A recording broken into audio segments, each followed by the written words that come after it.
श्रवण सुनी सठ ताकर बानी। भोलेनाथ कह रहे हैं कि हे भवानी, जैसे ही उस मूर्ख रावण ने अपनी पत्नी मंदोदरी की इस बात को सुना तो बेहंसा, मुस्कुराया माने हंस पड़ा, क्योंकि वो पूरे संसार में विख्यात अभिमानियों में है। और हंस करके अपनी पत्नी मंदोदरी से कहने लगा, अरे कि सत्य में ही मैंने ऐसा सुना है कि जो स्त्रियों का स्वभाव है ना, वो डरपोक होता है। अरे ऐसे आनंद के समय में बानर भालू हमारे यहाँ आ रहे हैं, हमारे राक्षसों का जो है भोजन होगा, पेट भरेगा, ऐसे आनंद के समय में, और अपने मन को कच्चा कर रही है, छोटा कर रही है, विचार कर रही है, सोच कर रही है। वो रावण अभिमान से अपनी पत्नी मंदोदरी से कहने लगा कि अरे रानी, चिंता की बात नहीं है। क्यों? अरे जो आबाई मारो काटो काटो आई,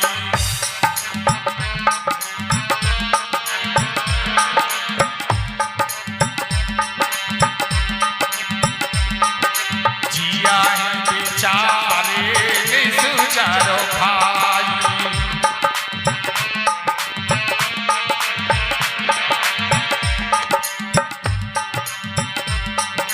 कम पाई लोग तो जाकी त्रासा,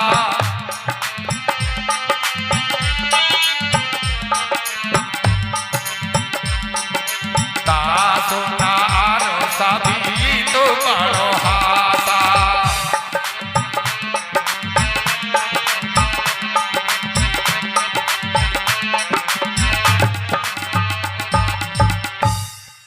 बड़े अहंकार में ये रावण अपनी पत्नी मंदोदरी से कहने लगा, रानी घबराने की बात नहीं है, जो आवई मरकट कटकाई। यदि वानरों की सेना हमारी लंका में आ भी गई तो क्या होगा?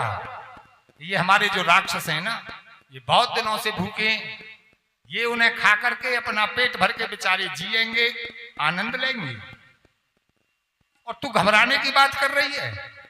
घबरा क्यों रही है? क्योंकि मैं ऐसा हूं कि कम पई लोग अब जाकी त्रासा। अरे जिसके भय से लोकपाल भी भयभीत हो जाते हैं, और उसकी पत्नी भयभीत हो, डरने लगे, तो कितनी हंसी की बात है। अरे मंदोदरी, मेरे बल से लोकपाल भी भय मानते हैं, और तू मेरी पत्नी होकर के इतनी डर रही है, इतनी भयभीत हो रही है, कितनी हंसी की बात है। भोलेनाथ कह रहे हैं कि भवानी, ऐसा कह करके उस रावण ने क्या किया? अरे असुकाए बेहंसता आए और लाई,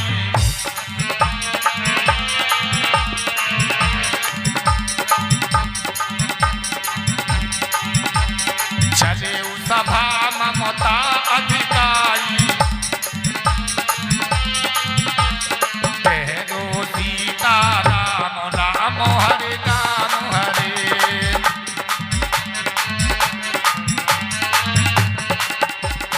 मंदोदरी ने करो चिंता, भया का अंत पर बेदो बेपुरीता, श्री राधे गोपाल भजो मनो श्री राधे।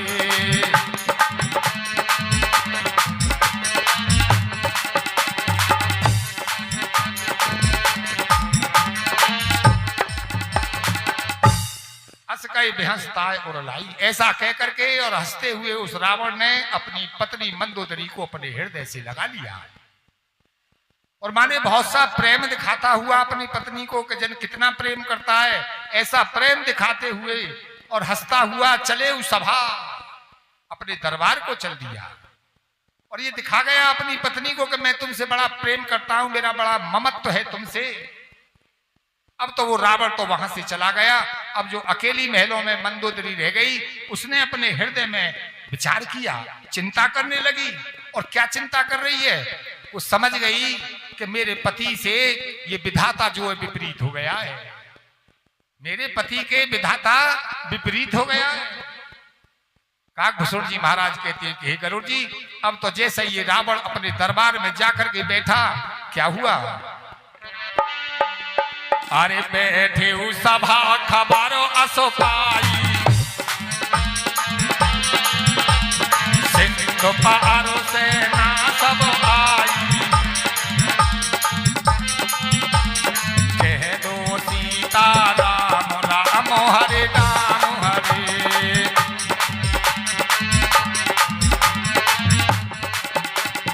पूछे सी सचिव उचित मत कहूँ,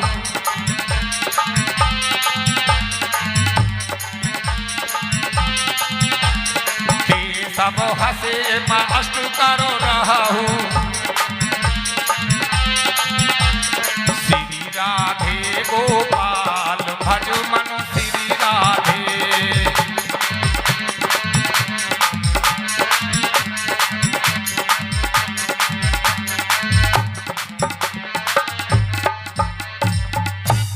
बैठे उस सभा खबर अस्पाई। जैसे ही रावण जाकर के अपने सिंहासन पर बैठा तो उसे ये समाचार मिला। क्या समाचार मिला? कि समुद्र के उस किनारे पर, मान जो भारत भूमि की तरफ किनारा है, उस किनारे पर बानर और भालुओं की सेना आकर के इकट्ठी हो गई है। तो फिर उस रावण ने अपने मंत्रियों से विचार विमर्श किया। बूझे सी सचिव अपने मंत्रियों से पूछा कि भैया आप उचित सलाह दीजिए, हमें क्या करना चाहिए। और जैसे ही रावण ने ये बात पूछी कि हमें क्या करना चाहिए, तो वो राक्षस सभी हंस पड़े, बहुत जोर से हंसे और ये बात कही कि महाराज चुप रहिए, अरे इन बानर और भालुओं के लिए आप इतने चिंतित हो गए हो? अरे तुम तो इतने बलशाली हो, इतने बलवान हो कि जिते उसुरासुर तब श्रम नहीं। जिस समय तुमने जो देवताओं को और असुरों को जीता था तो तुम्हें बिल्कुल भी थकान नहीं हुई थी। और अब तो ये बानर और मनुष्य आ रहे हैं तो नर बानर की लेखे माई, तो महाराज इन मनुष्यों की और बानरों की तो गिनती ही क्या है। याज्ञवल्क्य मुनि कह रहे हैं कि हे भरद्वाज, यदि इस संसार में अरे सचिव वैद गुरु तीन जो प्रिय बोलई भय आस,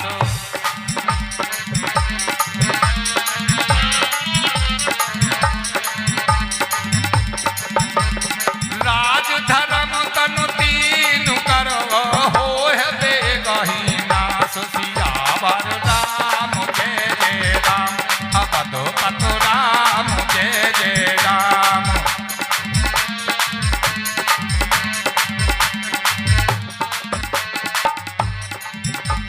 मंगल भवन मंगल हारी, प्रभु सो दशरथ अजेरु बिहारी।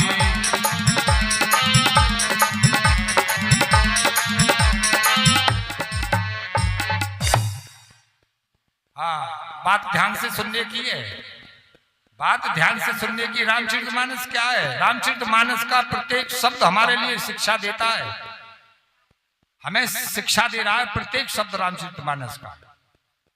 और यहां तक की बात है कि इसमें हम गृहस्थियों के लिए सारे सूत्र बहुत बढ़िया हैं।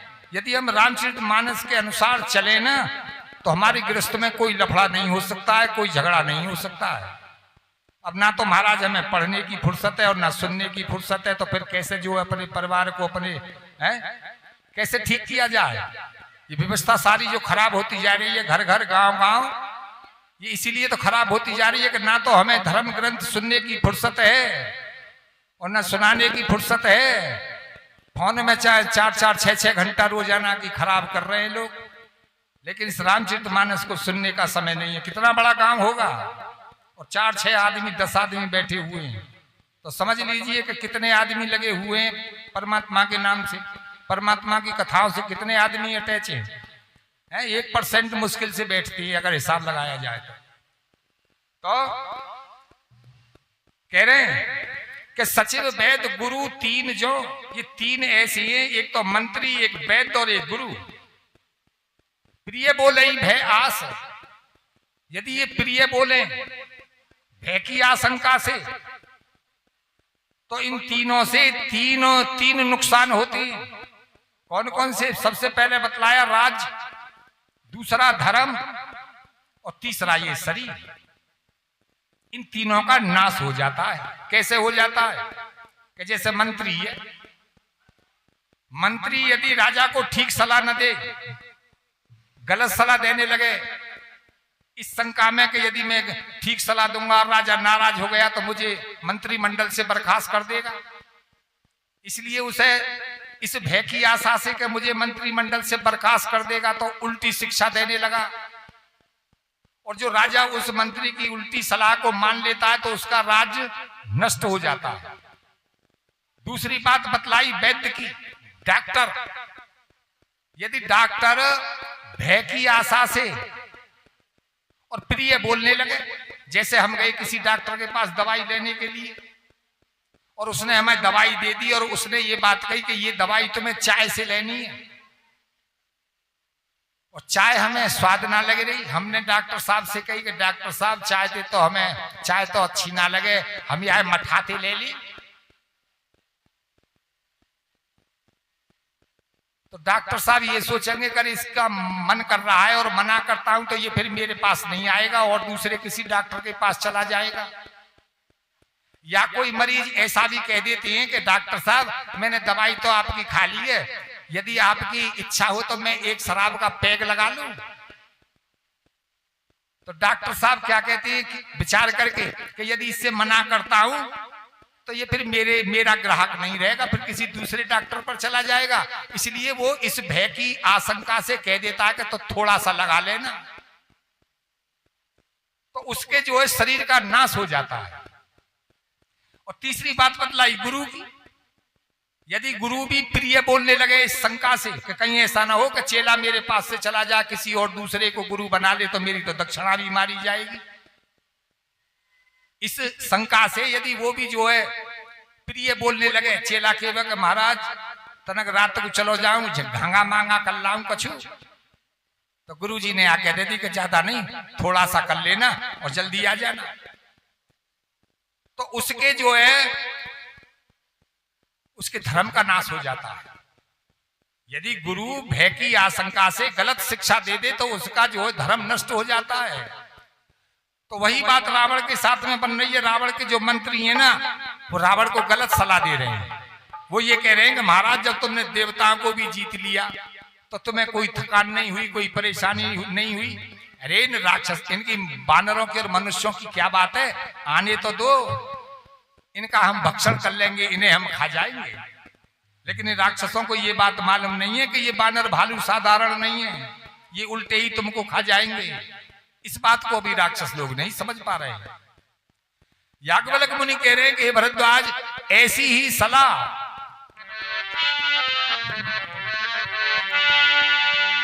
हाँ सोई रावण काहू बानी सहाई,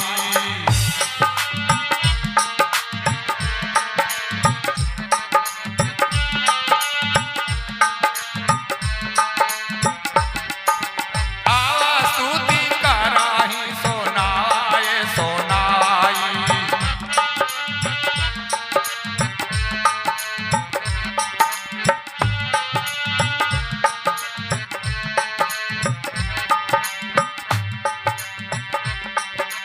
अब सारो जानो विभीषण आवा,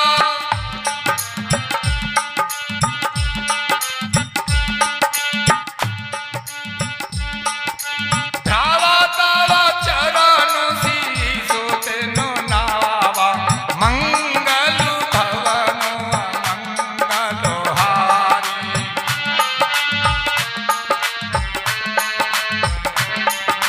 प्रभु सो दशरथ काजेर बिहारी।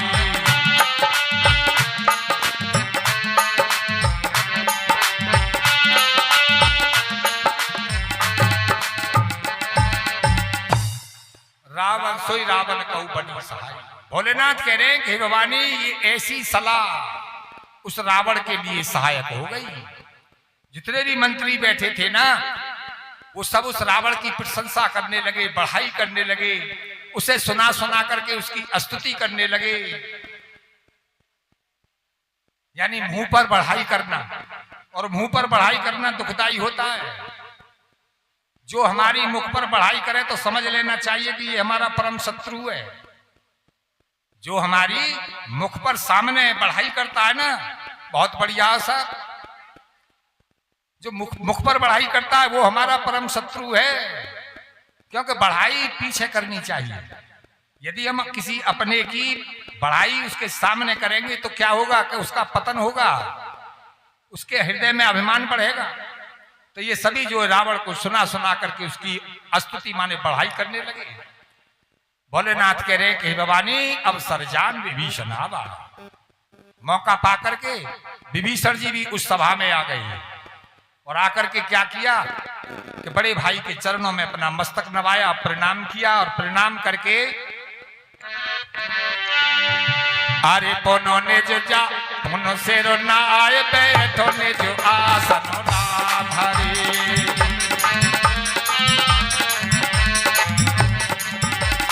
बोला वचन पाए अनुशासन नाम हरे।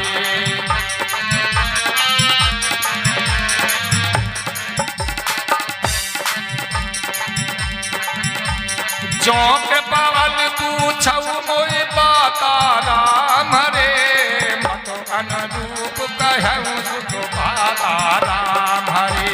मत अनुरूप कहूँ है तो बाता राम हरे।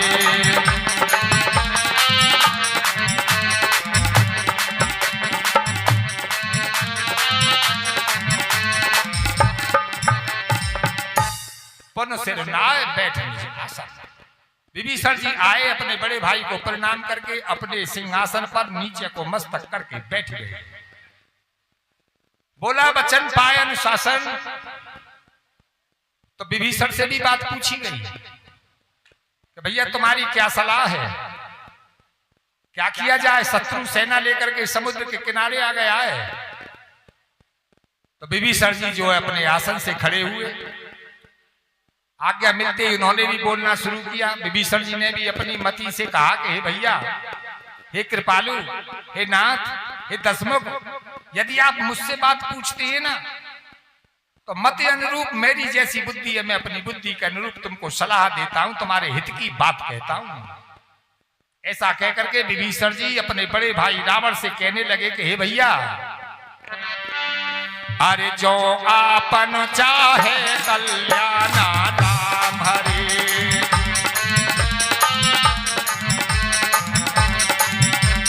सोजस सुमते सुभ कत सुख नाना राम हरे।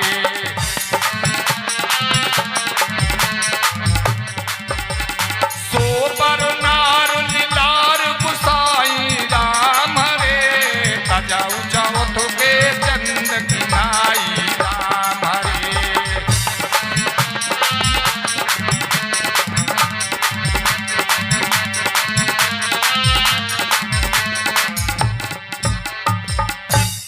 जो आपन चाहे कल्याणा। रावण के छोटे भाई विभीषण ने, हाँ साहब, अरे साहब, अरे भैया भगत जी, अरे जरा इधर को भी ध्यान रखो। बोलिए शंकर भगवान की। अरे चार तो श्रोताएं और गौ बात कर रहे हैं तो कैसे बात बनेगी ऐसे। और इतनी दूर बैठे हो तो ना आगे गुसरक के बैठते, बहु कम दिखे, चश्मा लगे रो है। जब ही मन लगता है जब श्रोता की नजर से नजर जो वक्ता की रहती है। असली कनेक्शन तो नेत्रों का है।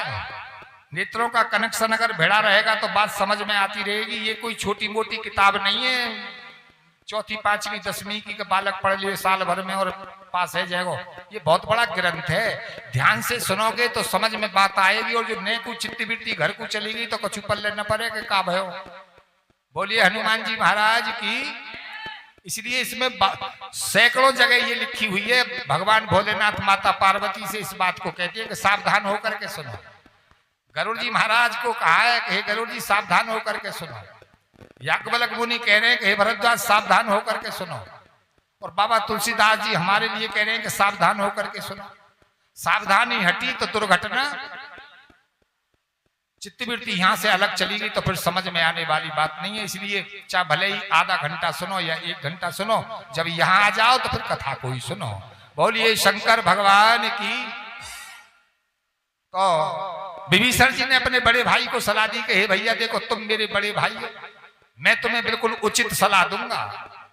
कहने लगे कि यदि हे भैया तुम अपना कल्याण चाहते हो, अपना सुंदर यश चाहते हो, सुमति माने सुंदर बुद्धि चाहते हो, शुभ गति माने वैकुंठ या मोक्ष चाहते हो, या भैया तुम अनेक प्रकार के सुखों को चाहते हो, तो मैं हाथ जोड़ करके निवेदन करता हूं कि सो पर नार लेलार गोसाई, स्वामी जो तुम पर स्त्री का हरण करके ले आए हो ना, इस पर स्त्री का मुख चौथ के चंद्रमा की भांति देखना नहीं चाहिए। ये जो चौथ का चंद्रमा होता है ये अशुभ होता है, देखते भी नहीं है जो समझदार लोग हैं चौथ के चंद्रमा को। तो जैसे चौथ के चंद्रमा को नहीं देखती, त्याग देते हैं देखना उसे, तो विभीषण जी अपने बड़े भाई को सलाह दे रहे हैं कि भैया पर स्त्री का इसी भांति से त्याग कर देना चाहिए। समझा रहे हैं विभीषण जी कि हे भैया मैंने ऐसी बात सुनी है कि यदि संसार में कोई भी अरे चौथे भुवनो एक पति होई,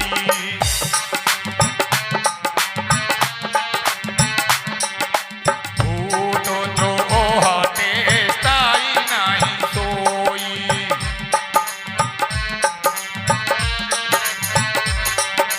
कौन सा करुणा करुणरो जेऊ,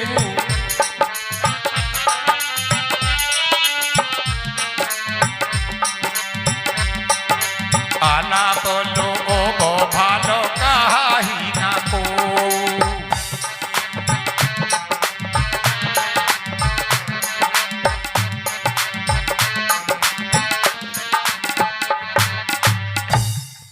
तो विभीषण जी अपने बड़े भाई को समझा रहे हैं कि भैया मैंने ऐसी बात सुनी है कि 14 लोकों में, एक लोक की बात नहीं 14 लोकों की बात कर रहे हैं।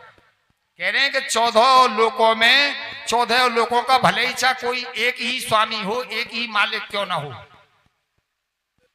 और यदि वो इतना बड़ा हो करके किसी भी देहधारी से, किसी भी जीव से यदि द्रोह करता है तो फिर वो इस संसार में रुक नहीं पाता है, अर्थात उसकी अधोगति हो जाती है, उसका पतन हो जाता है। हे भैया यदि कोई मनुष्य सारे गुणों का समुद्र हो, सारे गुण हो उसके अंदर, और सबसे ज्यादा भले ही चाहे चतुर हो, लेकिन उसको यदि थोड़ा सा भी उसके हृदय में लोभ आ गया ना, किसी भी बात का यदि उसके हृदय में लोभ आ गया तो फिर उसको कोई भी आदमी ठीक नहीं कहेगा, अच्छा नहीं कहेगा। विभीषण जी कहने लगे कि भैया मैंने ऐसी बात सुनी है संतों से कि अरे काम क्रोध मद लोभ सब नाथ नरक के पाथ,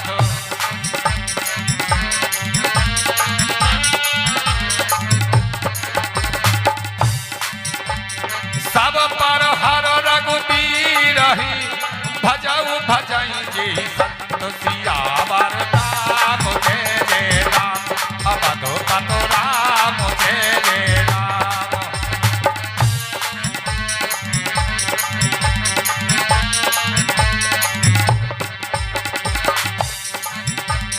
मंगल भवन मंगल हारी जय जय सीता राम हरे,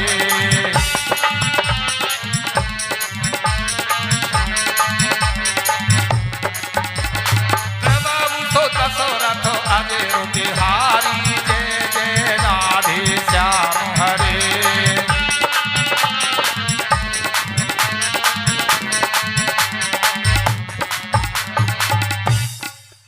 काम क्रोध मद लोभ सब, विभीषण जी कह रहे हैं कि हे भैया मैंने ये बात सुनी है कि काम माने कामना, ये जो इच्छा हो जाती है हमारे मन में, गेहूं चाहिए गेहूं चाहिए गेहूं चाहिए, जो जरूरत की चीज ना है गेहूं चाहिए, जहाज देख लो ऊपर उड़ता भयो कि गेहूं चाहिए है? ये जो चाहना है, ये जो कामना है हमारे हृदय में, ये कामना सबसे बुरी होती है, ना भजन करने देती है और ना जीव को ये संसार से पार जाने देती है। कामनाओं से ही तो हम यहां बंधे हुए, कामनाओं से ही तो हमारा यह संसार में जन्म होता है। ये कामनाएं ही हमको इस संसार रूपी कुएं में बार बार डालती रहती है। यदि कामना समाप्त हो जाए, इच्छा समाप्त हो जाए ना, तो ये जीव मुक्त हो जाता है, फिर उसे इस संसार में जन्म नहीं लेना पड़ता है। तो समझा रहे हैं विभीषण जी के भैया, काम और क्रोध और अहंकार और लोभ, ये सब क्या है? ये नरक के रास्ते हैं।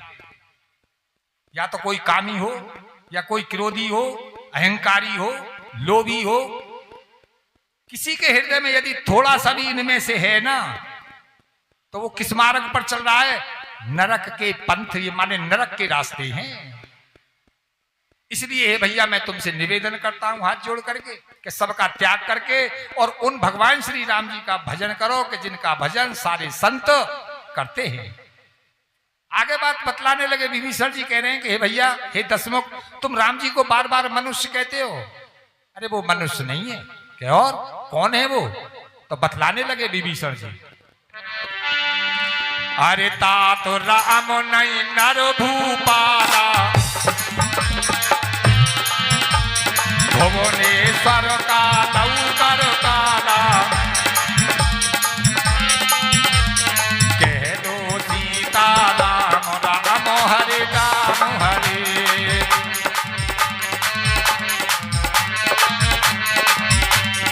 बोलो राधे श्याम श्याम हरे श्याम हरे।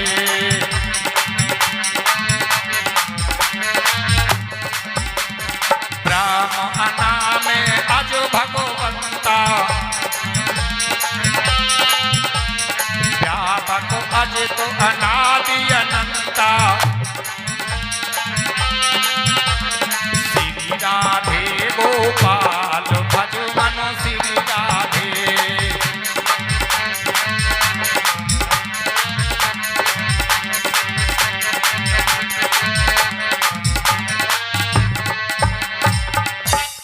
तात राम नहीं नर भूपाला।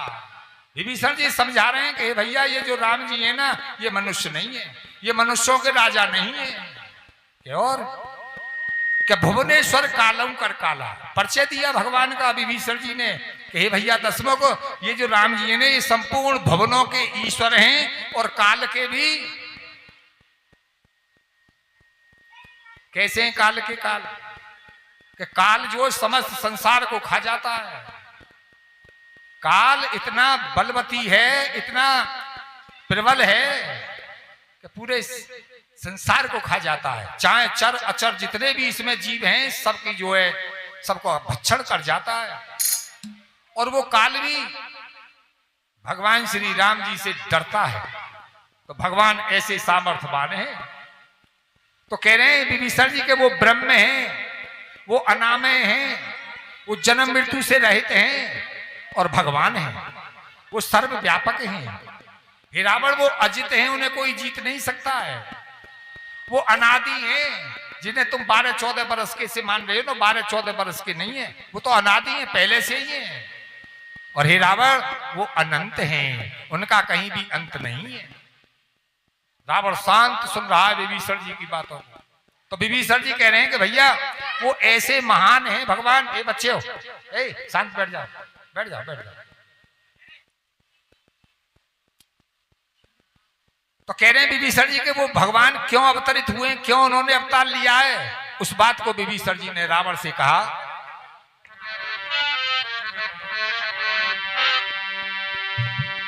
अरे गोदे जो धेनु देव हितकारी, कृपावा से इंदुमान सुतनुधारी। कह दो सीता राम राम हरे राम हरे।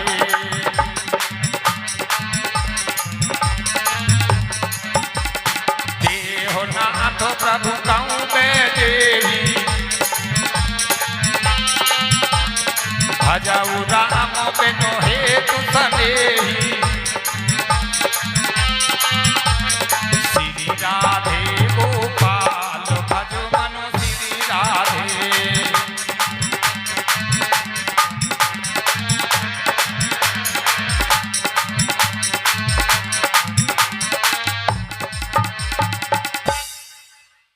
विभीषण जी बात बतला रहे हैं कि भैया वो राम जी तो गौ माने गाय और ब्राह्मण और पृथ्वी और देवताओं का हित करने के लिए अवतार लिया है उन्होंने। तो उनका कोई स्वार्थ नहीं है, उनका कोई कार्य नहीं है स्वयं अपना कि जिसके लिए वो अवतार लिया हो। उन्होंने जो अवतार लिया है वो इसलिए लिया है कि पृथ्वी ब्राह्मण गौ और देवताओं के वो हितकारी हैं, उनका वो लाभ करते हैं, उनका वो हित करते हैं। इसलिए है भैया उन्हें तुम मनुष्य मत मानो, वो तो कृपा के समुद्र हैं और मनुष्य रूप में मनुष्य रूप धारण करके अवतरित हुए। बाकी वो हैं कैसे कि जनरंजन माने अपने भक्तों को सुख देने वाले और दुष्टों का नाश करने वाले, वेद और धर्म के वो रक्षक हैं। हे भैया मैं तुमसे प्रार्थना करता हूं कि अरे ताय